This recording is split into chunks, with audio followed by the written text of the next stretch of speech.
मित्रांनो, शालिनी भक्तिसागरमध्ये तुमचे मनपूर्वक स्वागत आहे। तर मित्रांनो, आज आपण या व्हिडिओच्या माध्यमाने ऐकणार आहोत श्री स्कंद महापुराण। तर मागच्या व्हिडिओमध्ये ऐकलं की दुर्वासा ऋषींनी एक पारिजातकचं फूल इंद्राला दिले होते। इंद्राने त्याचा अपमान केला, त्यामुळे दुर्वासा ऋषी खूप रागावले आणि तुझ्या उल्लक्ष्मी सोडून जाईल असा श्राप दिला। त्यावेळेस इंद्राने खूप प्रयत्न करून ब्रह्मदेवाजवळ गेले आणि सांगितले की मला महालक्ष्मी कशी प्रसन्न होईल असे तुम्ही काहीतरी उपाय सांगा। त्यावेळेस ब्रह्मदेवांनी सांगितले की तू कशी महालक्ष्मीची सेवा करावी, कशी तुला परत महालक्ष्मी मिळवावी, तर त्याच्यासाठी तुला कोणते स्तोत्र करावे लागेल, कोणते उपाय करावे लागतील असे सांगितले। तर आता आपण त्याचा पुढचा व्हिडिओ ऐकूया की सत्यलोकात इंद्रदेवता जातात आणि मग महालक्ष्मी कशी प्रसन्न होते। नारायणाने पुढे बोलू लागले। आता नारायण भगवान पुढे बोलू लागले। श्री गणेशाय नमो नमः। वक्रतुंड महाकाय सूर्यकोटी समप्रभ निर्विघ्नं कुरु मे देव सर्व कार्येषु सर्वदा। श्री स्कंद महापुराण। महालक्ष्मी कशी प्रसन्न होते, इंद्रकृत महालक्ष्मी अष्टकम। नारायण म्हणाले पुढे, त्यानंतर इंद्राने श्रीहरीचे स्मरण केले आणि सर्व देवांसह गुरुच्या मागे माग ब्रह्मलोकी ब्रह्मदेवाकडे गेले। ब्रह्मदेवाला अगोदर वंदन करून उभे राहिले। तेथे त्याने सर्व परिस्थिती विधात्याला सांगितली संपूर्ण। मग विधाता हसून म्हणाले, वत्सा, तू माझा पंतू असून बृहस्पतीचा शिष्य आणि देवांचा राजा आहेस। तुझे आजोबा मातामह दक्ष हे प्रतापती विष्णू भक्त आहेत। असा तिन्ही शुद्ध परंपरा लाभलेला तू एवढा अहंकारी कसा काय बरं? पतिव्रता माता, जितेंद्रिय पिता व मातामह पवित्र असे लाभलेला अहंकारी का असावा? पिता, मातामह किंवा गुरु यांच्या दोषाने माणूस देव अपराधी होऊ शकतो। सर्वांतरी परमात्मा देहात राहतो। तो जेव्हा देह सोडून जातो तेव्हा मागे केवळ प्रेतच उरते। देहांमध्ये मन हे इंद्रियाचा राजा, शंकर हा ज्ञान रूपाने असतो, तर भगवती प्रकृती ही विष्णूची प्राणप्रिया बुद्धी रूपाने राहत असते। इतर निद्रा वगैरे ज्या विविध शक्ती देवता असतात त्या प्रकृतीच्या कला आहेत। आत्म्याचे प्रतिबिंब असा जीव शरीरात भोग भोगत असतो। जेव्हा मुख्य आत्माच निघून जातो तेव्हा बाकीचे सर्वजण राजाच्या सेवकाप्रमाणे त्याच्या पाठोपाठ जातात। मी शंकर, शेष, विष्णू, धर्म, महाविराट आणि तू हे सर्व जण ज्याचे अंश असून भक्त आहेत त्याच्या फुलांचा तू अनादर केला आहेस। शिवाने त्या फुलांनी भगवंताच्या चरण कमलाची पूजा केली होती। तेच फूल दुर्वासांनी तुला दिले असताना दुर्दैवामुळे तू त्या फुलांचा अवमान केलास। ते कृष्णाच्या चरणावरचे फूल ज्याच्या मस्तकावर असेल त्याची सर्वत्र पूजा होणार। खरोखर दुर्दैवाने फसवले आहे। हे दैव अत्यंत बलवान आहे। भाग्याने ज्याची साथ सोडली आहे त्याचे रक्षण देवसुद्धा करू शकत नाही। कृष्ण निर्माल्याचा अनादर झाल्यामुळे लक्ष्मी निघून गेली इंद्रापासून। तर आता गुरु व मी अशा आम्हा दोघांसह वैकुंठात चल। तेथे श्रीपतीची सेवा करून माझ्या वराने लक्ष्मीची पुनश्च प्राप्ती होऊ शकेल। एवढे बोलल्यावर सर्वांना सोबत घेऊन ब्रह्मदेव निघाला। तेथे तेजोरूप सनातन परब्रह्माचे दर्शन घेतले। ते स्वयंप्रकाशी आणि ग्रीष्मातल्या भर दुपारच्या कोट्यवधी सूर्याप्रमाणे दैत्यमान होते। अनादि व अंत असे लक्ष्मीकांतीचे रूप व त्यांच्या आगे मागे चतुर्भुज असे सेवक व सरस्वती यांच्या सहित होते। 4 वेद व गंगा त्याला वेढून होते। ब्रह्मदेवाने व इतर सर्वांनी नम्रपणे डोळ्यात आसवे असून स्तुती केली। हात जोडून ब्रह्मदेवाने सर्व हकीकत निवेदन केली। देव अधिकार गेल्या कारणाने इंद्रदेवता रडू लागले। त्या सर्वांची दयनीय अवस्था अवलोकन करून भयहरण भगवान म्हणाले, अहो सर्व देवांनी आणि ब्रह्मदेवा, भिवू नका। मी असताना भय बाळगण्याचे काही कारण नाही। मी तुम्हाला अचल अशी लक्ष्मी देईल। मी जे काही सांगणार आहे ते हितकारक, अंतिम सुख देणारे आणि अखंड लक्ष्मी प्राप्ती होईल असे ध्यान देऊन ऐका। अगणित विश्वातील यांच्यावत प्राणी माझ्या अधीन जरी असले तरी मी मात्र भक्तांच्या अधीन असतो। माझे भक्त माझ्याचप्रमाणे स्वतंत्र आहेत। ते ज्याच्यावर रागवतील त्यांच्यापासून लक्ष्मी सहित मी निघून जातो। पण दुर्वासा शंकराचे अंश असून माझा भक्त परम वैष्णव आहे। त्याच्या शापामुळे मी तुम्हाला सोडून लक्ष्मीसह बाहेर पडलो। माझे भक्त व मी यांची निंदा होते तेथे महालक्ष्मीचा कोप होतो। जेथे निंदा नासलती होते तेथे महालक्ष्मी टिकत नाही। तेथे दरिद्रता राहते आणि त्याचा पराभव होतो। माझी भक्ती न करणारा, जो महालक्ष्मीची भक्ती न करणारा मूर्ख जरी असला आणि हरिदिनी किंवा माझ्या जन्मदिनी भोजन करेल तरी लक्ष्मी त्याचे घर सोडून जाते। माझ्या नावाची अगर आपल्याच कन्येची विक्री करतो आणि अतिथीला विनमुख पाठवतो त्याच्या घरी माझी लक्ष्मी प्रिया निघून जाते असे नारायणाने सांगितले. आणखी कुणाकुणाला सोडून महालक्ष्मी जाते ते ऐक. वेश्येचे पती व पुत्र, शूद्रा घरचे श्राद्ध खाणारा, शूद्राचे अत्यंत विधी करणारा, ब्राह्मण असून शूद्रा घरी स्वयंपाक करणारा, बैलांना जास्त राबून घेणारा, कपटी, क्रूर, हिंसक, स्वार्थी, निंदक, शूद्रांचे पौरोहित करणारा, अविचारांचे अन्न खाणारा, ज्याची इच्छा जर अन्न खाऊ घालायची नसणार, ज्याची इच्छा मनापासून जेवण करून द्यायची नसत नाही राहत, अशा घरचे अन्न कधीच खाऊ नये असे पुराणांमध्ये शास्त्रांमध्ये सांगितले आहे. ज्या व्यक्तीचे या ज्या स्त्रीचे खूप अन्नामध्ये चित राहतं, खूप अन्नामध्ये मन राहतं, त्याचा जीव अटकलेला राहतो, अशा घरचे सुद्धा अन्न कधी खाऊ नये. ज्याचे काही अन्नदान जलदान करण्याची इच्छा नसते, याच्या घरचं याच्या हातचं मुळीच अन्न खाऊ नये. अशा ठिकाणी लक्ष्मी पण राहत नाही आणि लक्ष्मीला पण अशा ठिकाणी राहणं बिलकुल आवडत नाही. जो कोणी कपटी आहे, क्रूर आहे, हिंसक आहे, निंदक आहे, शूद्राचा पुरोहित करणारा आहे, अविचारांचं अन्न खाणारा आहे, नखांनी तृण तोडणारा म्हणजेच आपली नख दातांनी तोडणारा, जमिनीवर काहीतरी पेन घ्यायचं आणि लिहायचं, जमिनीवर लिखाण करणारा, ब्राह्मणांना विनमुख धाडणारा, जो कोणी ब्राह्मणांना आपल्या घरून निर्मुख पाठवतो, या अतिथी कोणी आपल्या घरून निर्मुख जातो त्याला प्यायला पाणीसुद्धा देत नाही, अशा ठिकाणांचे शुक्रग्रह कमजोर होतात, तेथे दरिद्रता वास करते. उजाडता जेवण करणारा, दिवसा झोपणारा, दिवसा संभोग करणारा, आचार भ्रष्ट करणारा, ब्राह्मण शूद्राकडून दान घेणारा, निगुरा, गुरुदीक्षा न घेतलेल्या, ओल्या पायांनी नग्न झोपणारा, अतिवाचाळ, विनाकारण हसत सुटणारा, डोक्याला तेलाचे अभंग करून दुसऱ्याला स्पर्श करणारा, आपल्या शरीरावर वाद्य वाजवणारा, व्रत वैकल्पे आपल्या पत्नीचे अपमान करणारा, संध्यावदन न करणारा, कुठेही आपल्या पत्नीचं वाटेल तसे बोलणारा, आपल्या पत्नीचे मन दुखणारा, घाणेरडा, विष्णूची भक्ती न करणारा, ब्राह्मणांचे द्वेषी, निंदक, निर्दक, हिंसक, अशा सर्वांच्या घरी लक्ष्मी टिकत नाही. आता लक्ष्मी कुठे वास करते? लक्ष्मी जिथे आनंदाने राहते ते ऐका. जिथे श्रीहरीची आराधना होते, जेथे विष्णू भगवानाचे नामस्मरण घेतले जाते, जेथे विष्णू गायत्री मंत्र, लक्ष्मी गायत्री मंत्र, कुबेर मंत्र, कुलदेवतेची सेवा, अतिथीला अतिथी देवो भव, कोणी आपल्या घरी आलं, दारी आले, कोणीही आले त्याला पोटभर जेवण देणे, त्याचा आत्मा शांत करणे, कोणी दीन दुखी दुबड्यांना अन्न देणारा, या हरी कीर्तन करणारा, जेथे कृष्ण व त्यांचे भक्त यांची स्तुती करणारा, सासू सासऱ्यांची सेवा करणारे, आई वडिलांची सेवा करणारे, शंखध्वनी ज्या घरामध्ये होते तेथे माता लक्ष्मी कायम वास्तव्य राहते, शाळीग्रामची पूजा करणारा, शाळीग्रामचे दर्शन करणारा, शाळीग्रामवर तुळस चढवणारा, तुळस भगवंताची आणि अतिशय विष्णू नामस्मरणाची सेवा करणारा, अशा ठिकाणी माता लक्ष्मी अतिशय प्रसन्न होते. शिवपिंडीची रोज पूजा अर्चना जेथे केली जाते, शिवमंदिरात रोज जो कोणी दर्शन करण्यासाठी जाते त्याच्या घरी सुद्धा महालक्ष्मी प्रसन्न होते.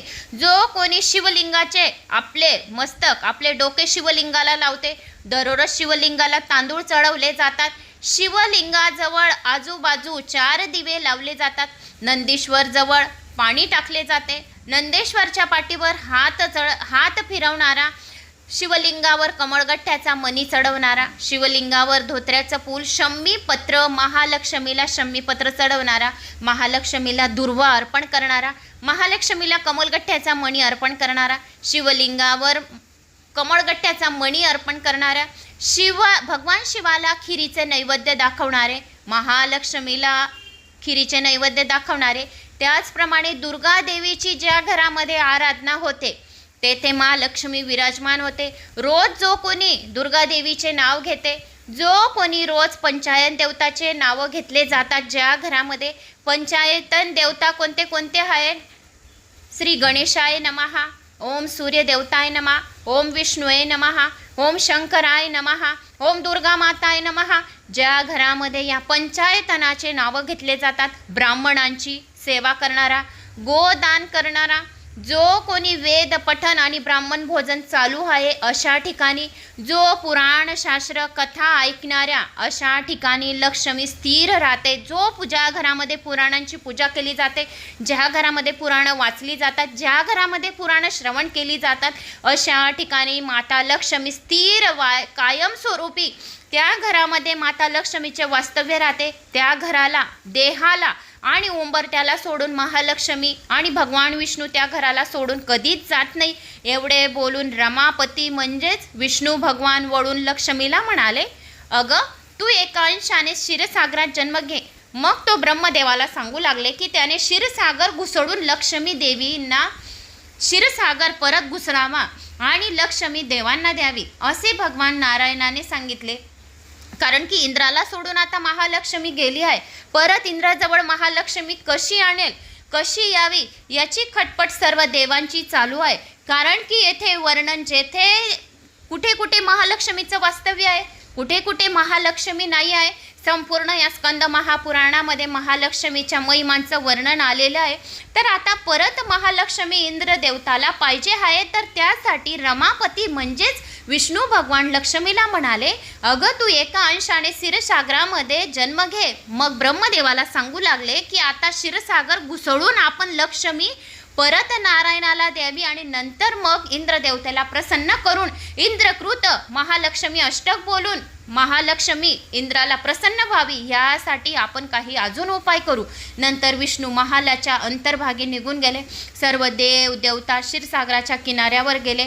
तेथे त्यांनी कासवाचा आधार घेऊन मेरू पर्वताचा घुसळखांब केला आणि त्याला शेषाची दोरी गुंडाळली आणि दैत्यांचे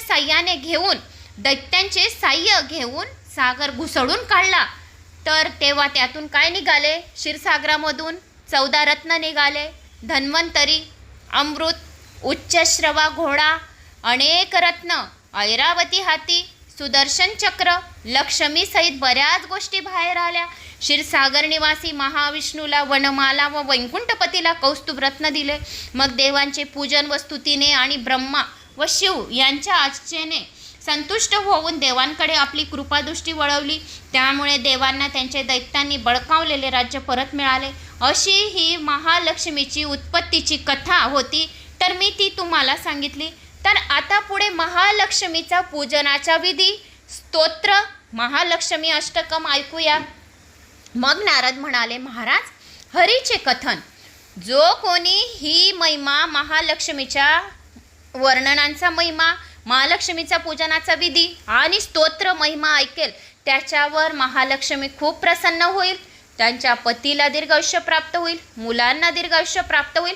त्याशिवाय 7 जन्मापर्यंत आणि प्रत्येक जन्मोजन्मी महालक्ष्मी त्यांच्या शरीराला, देहाला, घराला, उंबरठ्याला सोडून जाणार नाही असे स्वतः नारायणाने सांगितले. आता महाराज हरीचे कथन त्याने केलेला ज्ञानोपदेश आणि लक्ष्मीची क्षीरसागरातून उत्पत्ती ऐकली. आता मला तिची आराधना, महालक्ष्मीची आराधना कशी करावी, कोणत्या प्रकारे करावी, त्याच्याने महालक्ष्मी अधिक प्रसन्न होईल. मग इंद्राने सर्वप्रथम स्नान केले. हे सर्व खटापट इंद्रदेवतासाठी सर्व देवांचे चालू आहे. आता इंद्रदेवताने सर्वप्रथम स्नान केले. नवी वस्त्रे म्हणजेच धूत वस्त्रे नेसले. क्षीरसागरात घट्ट स्थापन केला. पण गणपती, सूर्य, अग्नी, विष्णू, शंकर व दुर्गा या 6 जणांची पूजा केली.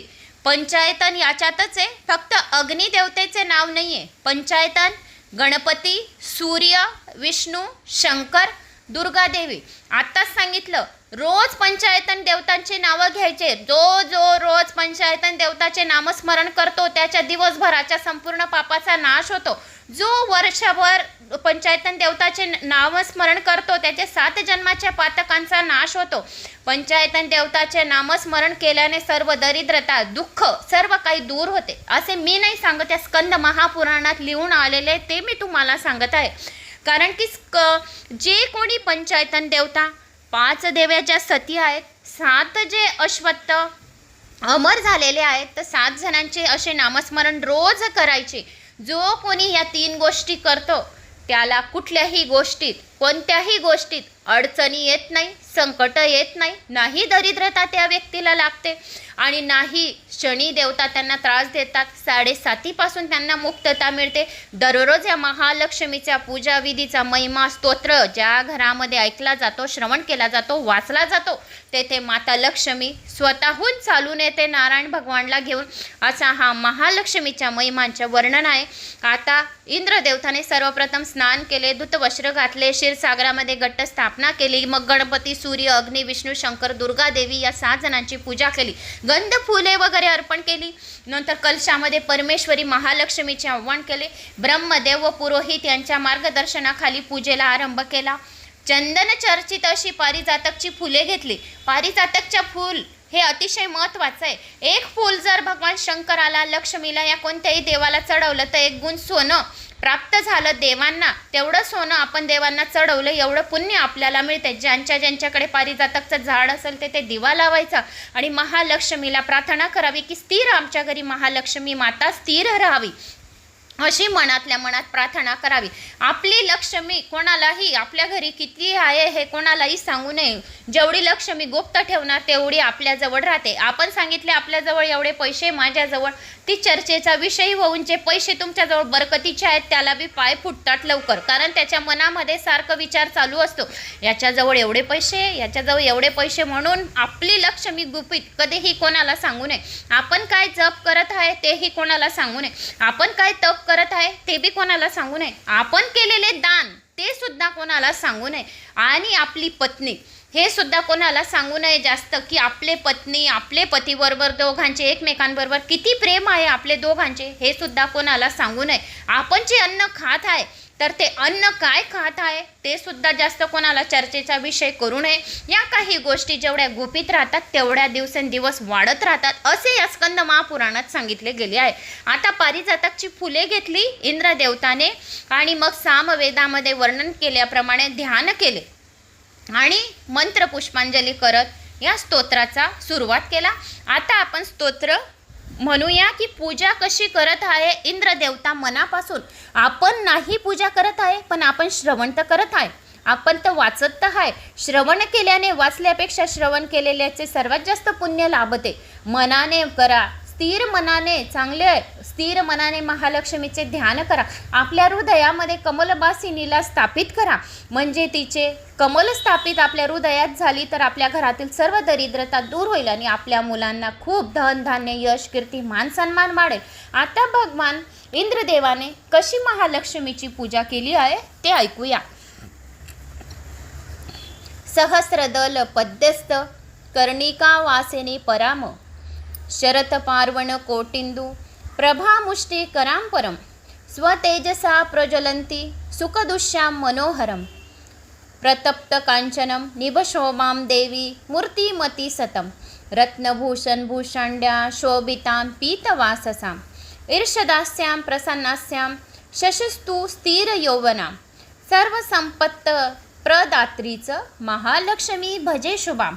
अशा तऱ्हेने ध्यान केले, डोळे बंद केले आणि इंद्रदेवतांनी या 16 उपचारांनी मंत्रासहित, मी जे हे एवढं बोलली ते 16 मंत्र होते महालक्ष्मीचे.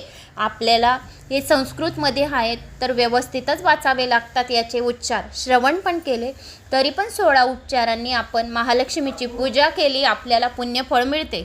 अशा तऱ्हेने इंद्रदेवताने 16 मंत्रांनी माता लक्ष्मीची पूजा केली, ध्यान केले, डोळे बंद केले आणि मनातल्या मनात 16 उपचारांनी तोंडाने म्हणजे उच्चारले, शब्द बडबडले. मी जसं तुम्हाला सांगत आहे अशा आवाजांनी 16 मंत्र त्यांनी महालक्ष्मीसाठी बोलले. मग माता लक्ष्मीला कशा प्रकारे आसन द्यावे असे त्यांनी इंद्रदेवतांनी सांगितले. आता माता लक्ष्मीला आपण आसन देत आहे, मग गंगाजल देऊ, अर्घ देऊ, गंध देऊ, वस्त्र देऊ, सर्व काही मी म्हणजे कंटिन्यू वाचत राहील, तुम्ही समजून घे जा. अलंकार माता लक्ष्मीला कसे व्हावे, धूप, दीप, दीप, नैवेद्य, दूध, फळे, शिरा, पंखा, तांबूल, आचमन आणि शय्या एवढे माता लक्ष्मीला इंद्रदेवता देणार आहे. तर कंटिन्यू ऐका. श्री गणेशाय नमो नमः. महालक्ष्मीला आसन पृष्ठस्थानी प्रकुष्ठानी वराणी विविध धानीचं अमूल्य रत्नसारंचं निर्मितं विश्वकर्माणा आसनंचं विचित्रचं महालक्ष्मी प्रगृहातं गंगाजल शुद्धं गंगोदकमिदं सर्ववदितं मीप्सितं पापेधम वनिहरूपं च गृहतां कमलालये अर्घ्य पुष्पचन्दनदूर्वादिसयुतं जाह्नवीजलं शङ्खगर्भस्थितं स्वर्गे गृहतां पद्यवासिनी गंध सुगंधी पुष्पतैले च सुगंधी धामल की फलं देहसौंदर्यबीजच गृहतां श्रीहरिप्रिये वस्त्र कार्पासजं च कुर्मिजं वसनं देवी गृहतां अलंकार रत्नसुवर्णविकार च देहभूषा विविर्धनं शोभाये श्रीकरं रत्नभूषणं देवी गृहतां धूप सर्वसौन्दर्यबीजं च सद्यशोभाकरं परं वृक्षनिर्यासरूपं च गन्धद्रव्यदिशयुक्तं श्रीकृष्णकान्तं धूप च पवित्रप्रतिगृहतां चन्दनसुगन्धियुक्तं सुगन्धचन्दनदेवी गुहतां दीप जगद्दशुस्वरूप च पवित्रतिमिरापहं प्रदिंसुकरं च गृहात च सुरेश्वरी नैवेद्य नानापहाररूपं च नानारससमावितम् अतिस्वादुकरं चैव नैवेद्य प्रतिगृहातम् अन्नब्रह्मस्वरूप च प्राणरक्षणकारकं तुष्टिदं पुष्टिदं चैव देवनं प्रतिगृहतां शालेत्रजं सुपकं च शर्कराग्य व्यसयुक्तं स्वादुयुक्तं महालक्ष्मी परमाण प्रगृहतं शर्कराग व्यप्यच सुस्वादु सुमनोहरं मया निवेदितं भक्त्या स्वस्तिकं प्रतिगृहतां दूधफळे नानाविधानि रम्यानि पक्वानि फलानि च सुरभिस्तनं सत्यं सुस्वादु सममनोहरं मर्त्यामृतं सुगन्धं सुगव्यच्च गृहतामुच्चित्तप्रिये शिरा सुस्वादुरसस संयुक्तं इषुवृक्ष समुदभवम् अग्निपक्वम् अतिस्वादु गुडच प्रतिगृहताम् एव गोधूम संसान्या चूर्णरेणुस सुमुदभवं सुपक्वच गुडगव्यक्तं मिष्टनाम्न देवी गुहातं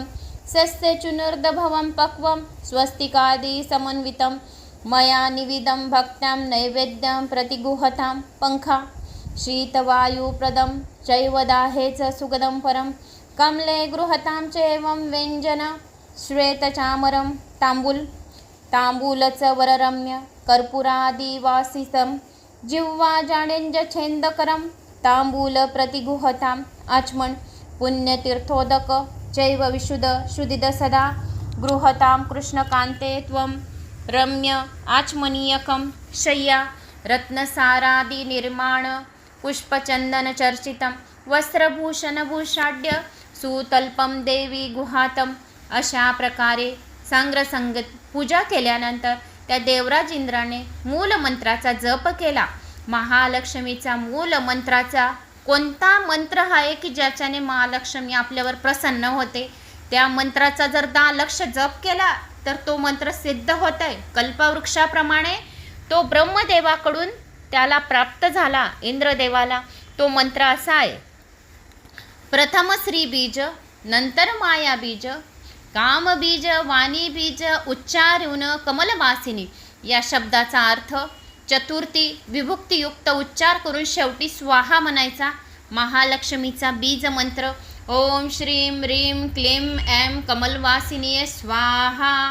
ओम श्रीं ह्रीं क्लीं ऐं कमलवासिनीये स्वाहा. लिहून घ्या एका वहीवर. ओम श्रीं ह्रीं क्लीं ऐं कमलवासिनीये स्वाहा.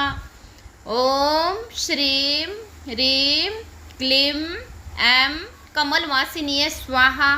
जो कोणी ज्या घरामध्ये 108 वेळा या बीज मंत्राचा जप केला जातो तेथे महालक्ष्मी स्थिर अखंड राहते.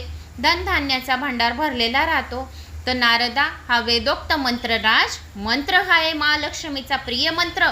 जो कोणी जप करेल या मंत्राचा सकाळ संध्याकाळ तो परमेश्वर्यवान होईल, राजराजेश्वर होईल. दक्ष सावर्णी, समधिपती, पृथ्वीपती, उत्तानपात, केदार सम्राट यांनी या महालक्ष्मीचा या जपानेच ते असे राजा सम्राट झालेले आहे.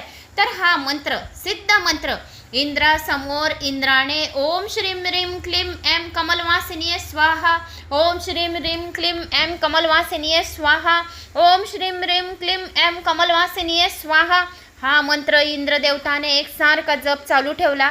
इंद्रासमोर महालक्ष्मी प्रकट झाली. रत्नजडित विमानात ती बसलेली होती. मुखावर किंचित हास्य असून केतकीप्रमाणे पीत गोर अशी तिची अंगकांती होती. सर्व अंगावर तिचे अलंकार होते, रत्न अलंकार, आणि अमृत तिच्या तेजाने समदीप्त पृथ्वी नाहून निघाली होती. भक्तांवर कृपा करण्यासाठी ती उत्सुक होती. कोटी चंद्राप्रमाणे लखलखणाऱ्या रत्नांच्या माळा लिहिल्या होत्या. अशा त्या जगत माऊलीला पाहून इंद्राने रोमांचित होऊन आनंदाश्रू दाटून आले. इंद्राचे आनंदाश्रू दाटून आले का की इंद्रदेवतावर लक्ष्मी माता नाराज होऊन गेली होती. हा श्राप कोणी दिला होता? दुर्वासा ऋषींनी. दुर्वासा ऋषींनी सांगितलं होतं की तुझ्याहून लक्ष्मी हिरावून जाईल, तुला लक्ष्मी तुझ्याजवळ राहणार नाही. तर त्या एवढ्या खटपटी इंद्रदेवताने सुद्धा महालक्ष्मीला प्रसन्न करण्यासाठी केवढ्या खटपटी, केवढे मंत्र, केवढे जप केले. त्यानंतर माता लक्ष्मी प्रसन्न झाली आणि काय काय सांगितलं की कुठे कुठे महालक्ष्मी राहते, कुठे नाही राहत, कसे वागावे, कसे वागू नये, अशी संपूर्ण माहिती दिलेली आहे. तर आपण तर एक मामुलीचे इन्सान आहे, तर आपल्याला किती खटपट करावी लागते महालक्ष्मीसाठी. पैसा राहिला तर आपल्या मुलांच्या इच्छा पूर्ण होतील. पैसा राहिला म्हणजे घरात सर्व काही भरलेलं राहील. ज्या घरामध्ये दही तूप राहते तेथे महालक्ष्मी विराजमान राहते. म्हणून दही तूप दूध अशा गोष्टी संपू देऊ नये. हळद मीठ तांदूळ या गोष्टीसुद्धा संपू देऊ नये. तर या गोष्टींमध्ये महालक्ष्मी विराजमान आहे. तर अशा गोष्टींसाठी तिला मनवण्यासाठी खूप खटपट करावी लागते. गर्व अहंकार आणि मीपणा नाहीसा करावा लागतो. ज्याच्या अंगी मीपणा आहे तेथून महालक्ष्मी चटकन निघून चालली जाते. रावणाची सोन्याची लंका रावणाजवळ राहिली नाही, फक्त मी या शब्दाच्यामुळे राहिली नाही. तर मीपणा ज्याच्या अंगी असेल, शरीरामध्ये असेल, ज्यांच्या हृदयात असेल, गर्व अहंकार, मी करतो सर्व, मी काही आहे, हा मी शब्द डिलीट करून टाका. म्हणजे महालक्ष्मी आपल्याला सोडून जाणार नाही. आणि तिला मनवण्यासाठी खूप प्रेमाने वागावे लागते, खूप काही सहन करावं लागतं. त्याबरोबरच जसे ह्या मंत्र जप केला इंद्रदेवताने ओम श्रीम ह्रीम क्लीम एम कमलवासिनीये स्वाहा हा मंत्र जसे लक्ष जप केला इंद्रदेवताने, तर इंद्रदेवतासमोर महालक्ष्मी रत्न अलंकाराने जडजडीत प्रकट झाली. तर इंद्रदेवताचे अश्रू एवढे वाहत होते की त्यांचे आनंद अश्रू दाटून आले. कारण की मला महालक्ष्मी प्रसन्न झाली. ब्रह्मदेवाकडून वर प्राप्त झालेल्या सर्व अभिष्टदायक स्तोत्राची स्तुती करून महालक्ष्मीची अजून इंद्रदेवताने स्तुती केली. तर कोणत्या अजून परत महालक्ष्मीला प्रसन्न करून घेण्यासाठी अजून कोणते स्तोत्र गायले तर ते आपण ऐकूया. नम कमलवासिनीये नारायणे नमो नमः, कृष्णप्रियाय सतत महालक्ष्मीये नमो नमः, पद्यपत्रे शनायच पद्यास्ततये नमो नमः, पद्यसनाय पद्दिनी वैष्णवेच नमो नमः, सर्वसंपस्वरूपिणी सर्वाराध्ये नमो नमः, हरिभक्ती प्रदात्रेच हर्षदात्रे नमो नमः, कृष्णवक्षस्थिताय कृष्णेशाय नमो नमः, चंद्रशोभा स्वरूपाय रत्नपद्येच शोभिने संपद्दिष्ट त्रुदैवे महादैवे नमो नमः, नमो वृद्ध स्वरूपाय वृद्धिदाये नमो नमः, वैकुंठाय महालक्ष्मी लक्ष्मी क्षीरसागरे स्वर्गलक्ष्मी मिरेंद्र गेह राजलक्ष्मी नृपाले गृहलक्ष्मीच गृहाणा गेहेच गृहदेवता सुरभी सागरे जाता दक्षिणा यज्ञकामिनी आदित्य देव माताच त्वं कमला कमलालया स्वाहा त्वंच हवीरदाने कव्यदाने स्वदा समृद्धा त्वं ही विष्णू स्वरूपाचं सर्वधारा वसुंधरा शुद्ध सत्व स्वरूपा त्वं नारायणे परायणा क्रोधा हिंसा वर्जिताच वरदा शारदा शुभे परमार्थ प्रदा त्वंच हरिदास्य प्रदा परा यया विना जगस्वर्य भस्मभूत मसारकम जीवन मृतच विश्वच शश्व सर्व यया विना सर्वेषांच परामाता सर्व बांधव रूपिणी धर्मार्थ काम मोक्षानां त्वंच कारणरूपिणी यथा माता स्तनधानां शिशूना शैश्व सदा तथा त्वं सर्वदा माता सर्वेषा स्वरूपात मात्रहीन स्तनं धस्तुच जीवती दैवत त्वं हीनो जनकोपीच जीवतेय निचितं सुप्रसन्न स्वरूपा त्वं माम प्रसन्न भवांबिके वैरिग्रस्तच विश्वाम देही महासनातनी अहम यावत हीनो बंधुहीनश्च भिक्षुक सर्वसंपादी द्विहीनच तावदेव हरिप्रिये ज्ञानदेहीच धर्मच सर्व सौभाग्यन्मी मिप्सितम प्रभावच प्रतापच सर्वाधिकारमेवच जय पराक्रम युद्ध परमेश्वर्यमेवच महालक्ष्मी स्तोत्रम संपूर्णम इंद्रकृत महालक्ष्मी अष्टकम इंद्रकृत नंतर महालक्ष्मी अष्टकम इंद्रदेवताने म्हटले. मग नंतर महालक्ष्मी अष्टकम म्हटल्यानंतर नारदा अशी स्तुती करून सर्व देवांसह देवेश्वर इंद्राने नतमस्तक होऊन भगवती महालक्ष्मीला वारंवार प्राणिपात केला. प्राणिपात म्हणजे खूप वारंवार नमस्कार केला. सर्वांचे नेत्र सर्व देवतांचे नेत्र अतिशय भरून आले. देवचय्या वतीने ब्रह्मदेव कैलासपती शेषनाग धर्मराज आणि विष्णू यांनी देवीची विनवणी केली महालक्ष्मीची. तेव्हा भगवती महालक्ष्मी अतिशय संतुष्ट झाली. तिने सर्व देवांना इच्छित वर दिले. केशवाला एक उत्कृष्ट अशी पुष्पमाला दिली. त्यानंतर सर्व देव आपापल्या स्थानी परतले आणि महालक्ष्मी क्षीरसागरात श्री विष्णूपाशी गेली. ब्रह्मदेव सत्यलोकात, शंकर भगवान कैलासकडे गेले. असे हे स्तोत्र फार पवित्र आहे. जर कोणी याचा 3 वेळा संध्यासमयी पाठ करेल तो कुबेराप्रमाणे राजराजेश्वर बनेल. या संध्याकाळच्या वेळेस सुद्धा हे महालक्ष्मीच्या महिमांचं स्तोत्र लावेल तरी सुद्धा तो राजराजेश्वर बनेल. 5 लाख वेळा जर या मंत्राचा स्तोत्राचा जप केला तर हे मंत्र सिद्ध होऊन जाईल. आणि अखंडपणे 1 महिनाभर याचा जर पाठ केला तर तो महासुखी असा राजश्रेष्ठ होतो. यात मुळीच शंका नाही. तर असे हे महालक्ष्मीचे स्तोत्र मंत्र होते. तर मी ते तुम्हाला सांगितले. तर आता आपण इंद्रकृत महालक्ष्मी अष्टकम ऐकूया आणि मग आपण व्हिडिओला स्टॉप देऊया. श्री इंद्रकृत महालक्ष्मी अष्टकम.